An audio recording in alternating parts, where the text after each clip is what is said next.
بسم اللہ الرحمن الرحیم۔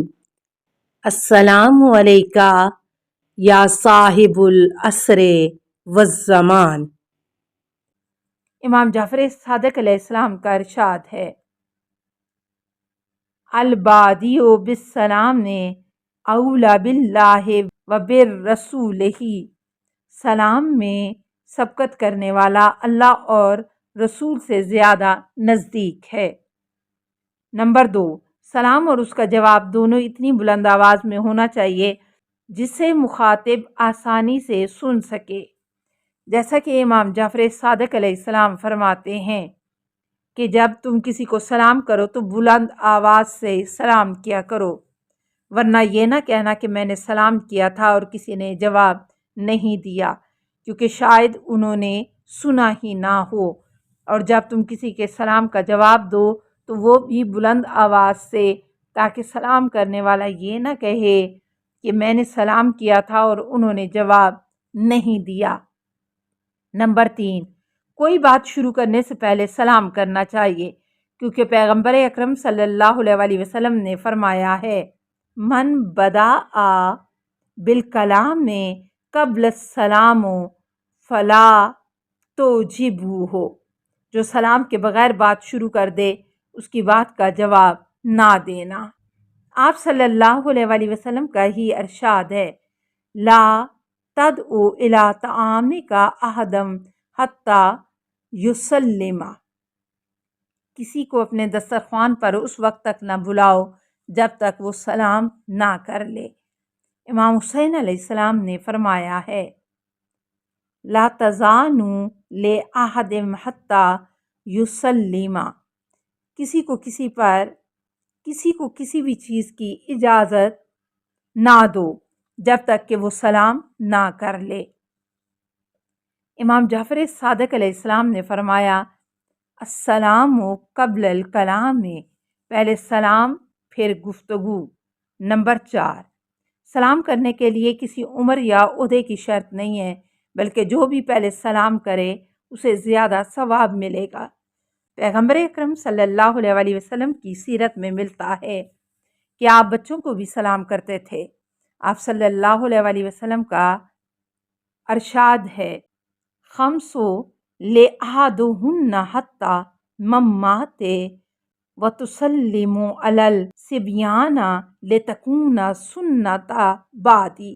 5 باتوں کو میں مرتے دم تک نہیں چھوڑ سکتا، ان میں سے ایک بچوں کو سلام کرنا ہے، تاکہ میرے بعد یہ ایک سنت ہو جائے۔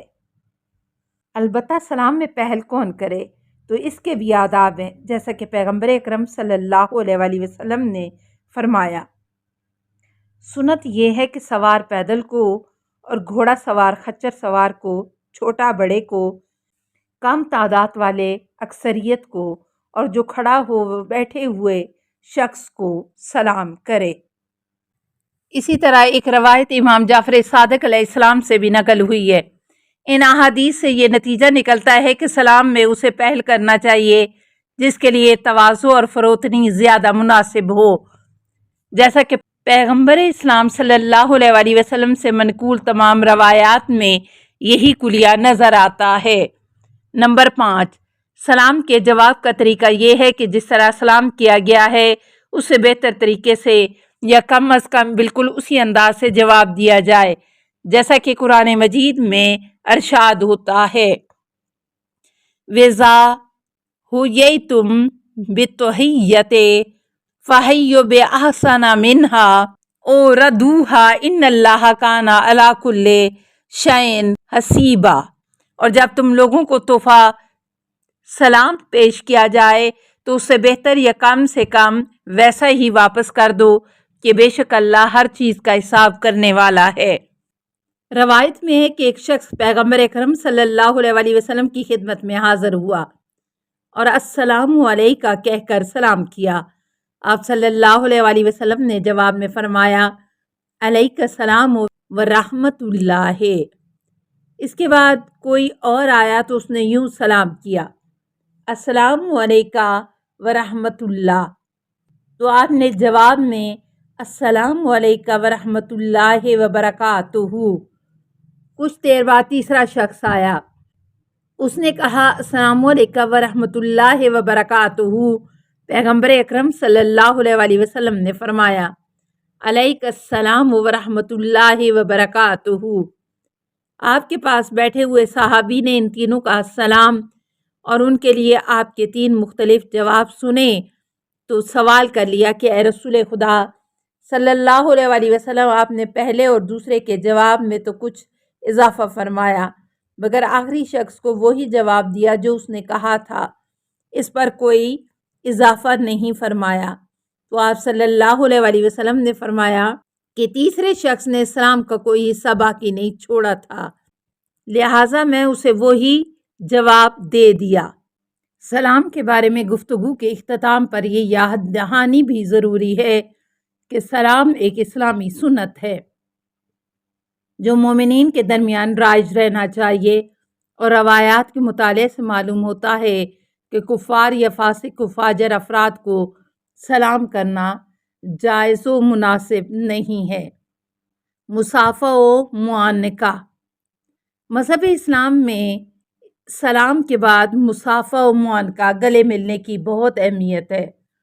حضرت علی علیہ السلام کا ارشاد ہے اذا لقیتم اخوانکم فتصافحوا واظہروا علیہم البشاشۃ والبشرى تتفرقوا وما علیکم من الوراء قد ذہب۔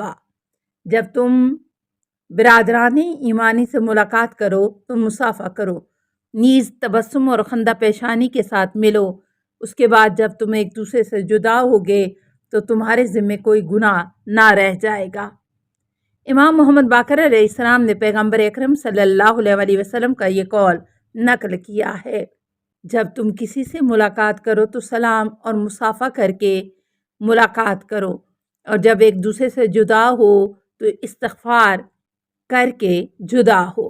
اس طرح پیغمبر اکرم صلی اللہ علیہ وسلم سے یہ بھی منقول ہے تصفحوا فإن تصفح یذہب بالسخیمات۔ ایک دوسرے سے مصافحہ کرو کیونکہ مصافحے سے کینہ دور ہوتا ہے۔ امام جعفر صادق علیہ السلام نے فرمایا ہے ان المؤمنین اذا تناقا غمر تاہم الرحمت۔ مومنین گلے ملتے ہیں تو رحمت الہی انہیں ڈھانپ لیتی ہے۔ آپ علیہ السلام ہی سے منقول ہے۔ غیر مسافر کو سلام کا مکمل طریقہ یہ ہے کہ اس سے مصافحہ کیا جائے، اور مسافر کو سلام کا مکمل طریقہ یہ ہے کہ اس سے گلے ملا جائے۔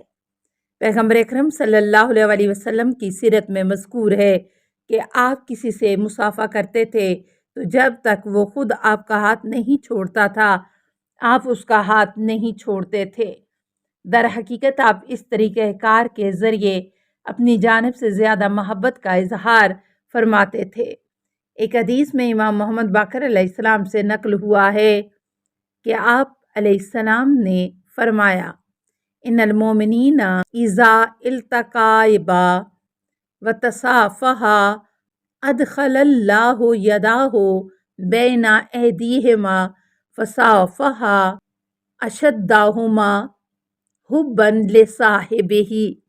جب مومنین ایک دوسرے سے ملتے وقت مصافحہ کرتے ہیں تو خداوند عالم ان کے ہاتھوں کے درمیان اپنا ہاتھ بھی رکھ دیتا ہے، اور ان دونوں میں جس کے دل میں اپنے ساتھی کی محبت زیادہ ہوتی ہے خدا اسی سے مصافحہ کرتا ہے۔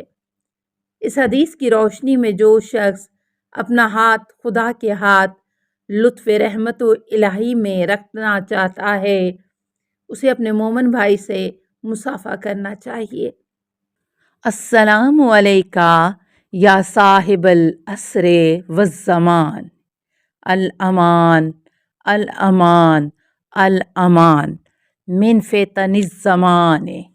السلام علیکہ یا خلیفۃ الرحمن، السلام علیکہ یا امام الانس والجان، السلام علیکہ یا مظہر الایمان، السلام علیکہ یا شریک القرآن، السلام علیکہ یا قاطع البرہان، السلام علیکہ یا امام زماننا، ھذا اجل اللہ فرجک وسہل اللہ مخرجک وظہورک، السلام علیکہ ورحمۃ اللہ۔ اللہم صلی علی محمد و آل محمد۔